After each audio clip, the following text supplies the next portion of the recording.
हमारे विभिन्न ज्ञानवर्धक कार्यक्रम देखने के लिए आप हमें अभी सब्सक्राइब करें, बेल आइकन को प्रेस करें ताकि आप देख सकें हमारा कार्यक्रम सबसे पहले। और अधिक जानकारी के लिए फेसबुक पेज को लाइक करना न भूलें।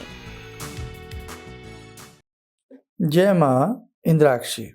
इंद्राक्षी धाम में दर्शकों आप सभी का हम हार्दिक स्वागत करते हैं। आज के दिन जिन जातकों का जन्म दिवस है, मैरिज एनिवर्सरी है, उन सभी को हमारी तरफ से बहुत बहुत शुभकामनाएं। आज हम बताने वाले हैं कि जो हमारी कुंडली में नीच ग्रह होते हैं उनका हमारे जीवन पर क्या प्रभाव आता है और हमारी हथेली में जो टूटी हुई रेखाएं होती हैं उनका हमारे जीवन पर क्या प्रभाव आता है। आइए पहले आज का हम पंचांग देखते हैं। 20 नवंबर सन 2021 दिन शनिवार, मार्गशीर्ष का महीना, कृष्ण पक्ष, संवत 2078। तिथि आज प्रतिपदा है, नक्षत्र रोहिणी है, राहु काल 9 से 10:30, दिशा सूल पूर्व दिशा। ग्रह आपकी कुंडली में किस प्रकार के हैं वो कुंडली देख करके पता लग ही जाता है। और गोचर स्थिति जब आती है, जब ग्रह परिवर्तन करता है, एक ग्रह निकल अपनी राशि छोड़ करके या जिसमें वो बैठा होता है उससे निकल करके किसी और राशि में जाता है, तो भी ग्रह नीच और उच्च के हो जाते हैं।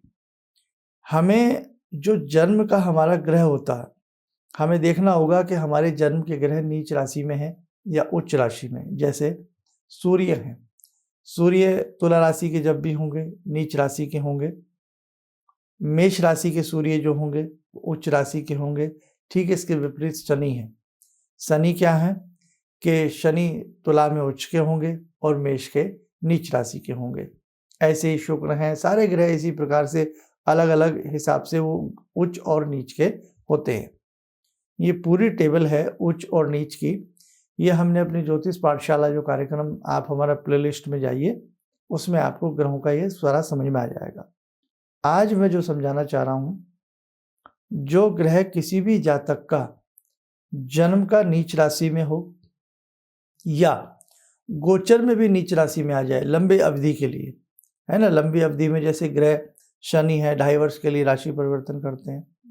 बृहस्पति हैं, वो भी 1.25 साल, कई बार 1.5 साल के आसपास तक राशि परिवर्तन करते हैं।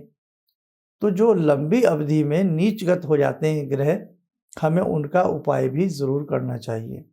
अब हमें नुकसान क्या है, जैसे आप किसी कंपटीशन की तैयारी कर रहे हैं, उसी समय आपके सूर्य नीच राशि में हो गए और ताना बाना ऐसा बुना कि आपके बृहस्पति भी उस हिसाब से नीच राशि में आ रहे हैं, तो दोनों ही ग्रह ऐसे हैं, एक विद्या का है और एक आपकी विद्या को सफल बनाने वाला ग्रह है।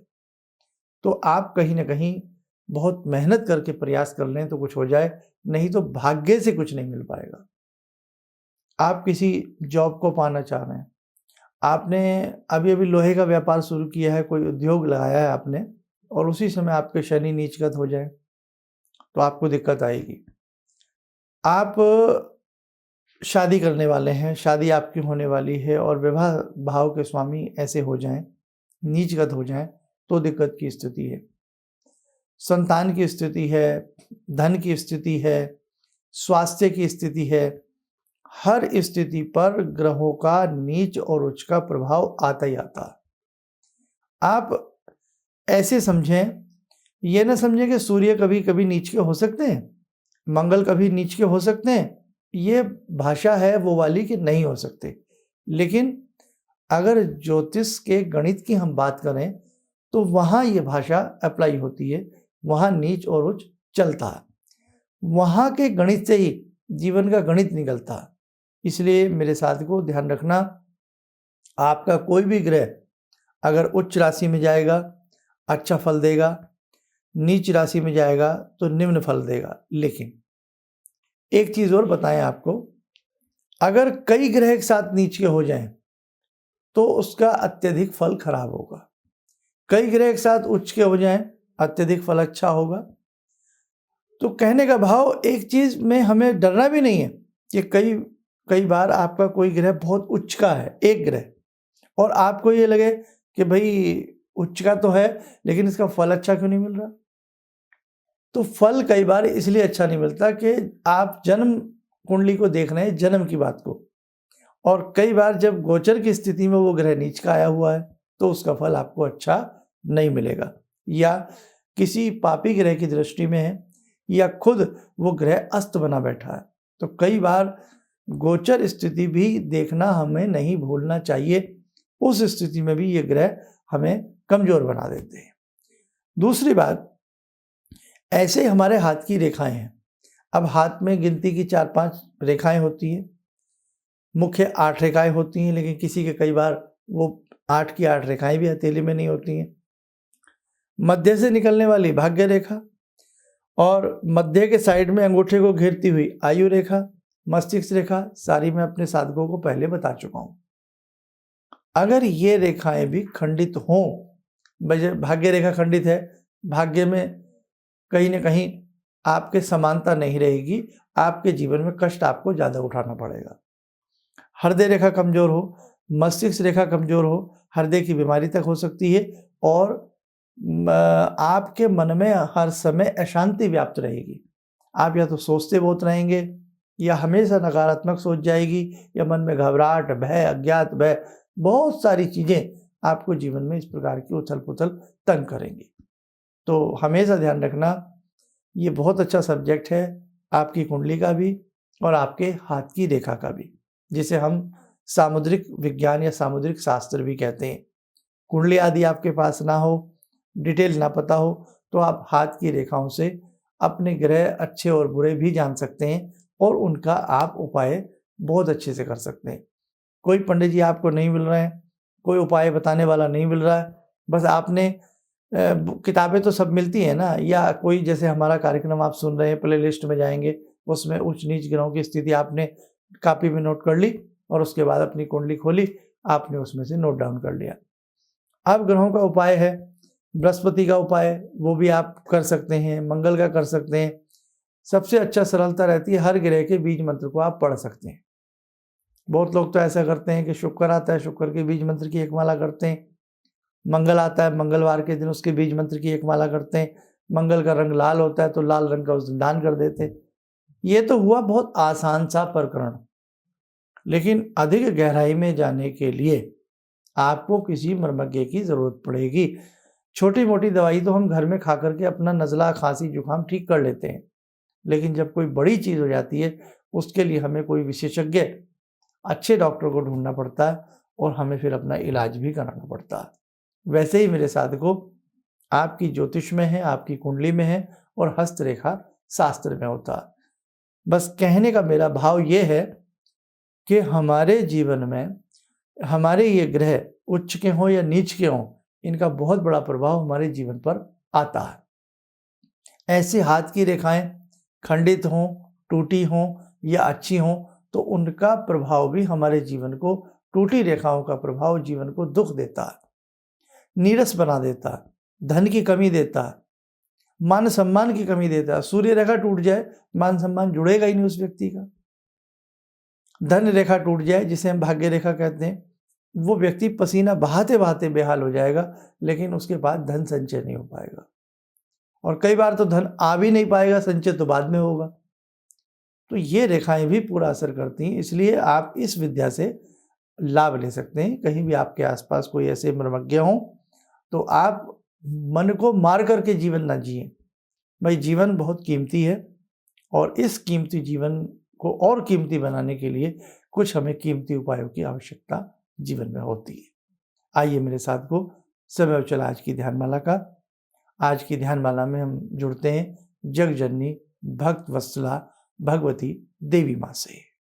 ॐ सिन्दूरारुण विग्रहां त्रिनयनां माणिक्यमूले स्फुरात् स्तारानायकशेखरं स्मितमुखी भापेन वक्षोरुवां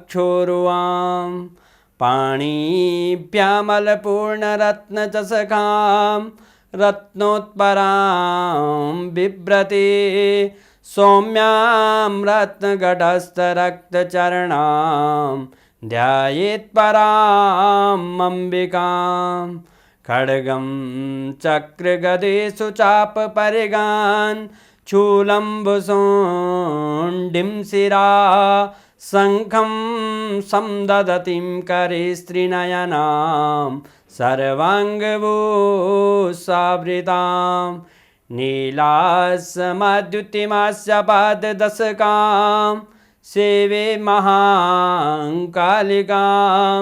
यामास्तो स्वपितैहरो कमलजो हन्तुं मधुं कैटवम् विद्युद्दाम समप्रभां मृगपते स्कन्दस्थितां भीषणां कन्या विहकरवालखेटविलसा धस्ताविरासेवितां हस्तैश्चक्रगदाशिखेटविशिखां चापं गुणं तर्जनीं विप्राणामलिलात्मिकां शशिधरां दुर्गां त्रिनेत्रां भजे। कवच बना लें, ध्यान करें, जगजननी का शुभ आशीष हम सबके ऊपर बरस रहा है।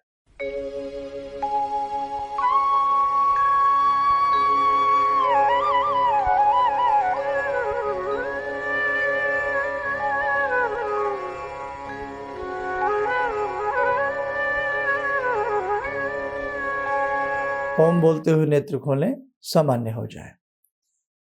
बहुत ऐसे साधक हैं जो हमसे व्यक्तिगत रूप से मिलने की इच्छा रखते हैं, तो हम आप सबके लिए एक कार्यक्रम हमारा बनने वाला है कि महीने में 2 डेट हम ऐसी देंगे जिसमें हम बैठना प्रारंभ करेंगे अपने दिल्ली के ऑफिस में। 1-2 डेट हमने पहले भी दी हैं, उसमें मिले हैं 1-2 से। तो आगे जिस प्रकार से आप लोग चाह रहे हैं, तो हम दिल्ली की अब 2 डेट रखने वाले हैं कि हम जिसमें अपनी बैठक पर आपसे मिलेंगे। दूसरी बात, आध्यात्मिक महाशिविर के लिए बहुत लोगों का दोबारा से ऐसा कहना है कि करिएगा, तो उसके लिए भी कुछ ना कुछ हम अपनी व्यवस्था बना रहे हैं, तो वो सब चीज़ें भी सुचारू रूप से रहेंगी। जिन लोगों के संस्थान में यंत्र वगैरह या रुद्राक्ष वगैरह जो थे, जो भी बनने के लिए आए हुए थे, वो करीब करीब हम सबको भेज चुके हैं। कुंडली जिनकी वैदिक हमारे संस्थान में बनती है, तो मैं उनके लिए कह रहा हूँ जिनकी अभी हमसे बात नहीं हुई है, जो लोग पेंडिंग में हैं, धीरे धीरे स्टेप बाय स्टेप हम सबसे बात करके सबकी जन्मपत्रियाँ भेज देंगे। जो हमारे साधक आउट ऑफ इंडिया रहते हैं, तो उनके लिए सबसे सुलभ रास्ता है कि वो हमारे संस्थान में संपर्क करके कॉल अपॉइंटमेंट अपनी फिक्स करा सकते हैं। उसके माध्यम से वो अपने जीवन में जो भी समस्या है उसके लिए हमसे परामर्श ले सकते हैं। आप स्वस्थ रहें, सुखी रहें, इन्हीं भावनाओं के साथ हम अपनी वाणी को विराम देते हैं। जय माँ इंद्राक्षी। तो आपका मैं रेगुलर में देखता हूँ 6:30 बजे का, यानी हवा निकाल के टाइम। तो आपने एक मंत्र बताया था, ओम वैश्यमुखी राजमुखी स्वाहा। जी, मेरा ऑफिस में हमेशा कलकत्ता में जो होता है, कोई भी हो, बैक ऑफिस में कोई झमेला, खिटपिट, बॉस के साथ खिटपिट, इधर पार्टनर्स के साथ खिटपिट हमेशा लगा रहता था। कुछ भी हो जाए, बात करो, चिढ़ जाता था। ये रेगुलर मैं सुबह पूजा करने के बाद वहीं पे पूजा घर में ही बैठ के मैं 21 बार आपने कहा था, मैं 21 बार डेली जाप करता हूँ। अभी बहुत शांति से हूँ पंडित जी, कोई प्रॉब्लम नहीं है। किसी भी समस्या के समाधान के लिए मिले प्रसिद्ध हस्तरेखा एवं वास्तु विशेषज्ञ प्रोफेसर धर्मेंद्र शर्मा जी से। नोट: शिविर में भाग लेने हेतु एवं व्यक्तिगत रूप से मिलने के लिए कॉल करने का समय सुबह 10 बजे से शाम 6 बजे तक। हमारे विभिन्न ज्ञानवर्धक कार्यक्रम देखने के लिए आप हमें अभी सब्सक्राइब करें, बेल आइकन को प्रेस करें ताकि आप देख सकें हमारा कार्यक्रम सबसे पहले। और अधिक जानकारी के लिए फेसबुक पेज को लाइक करना न भूलें।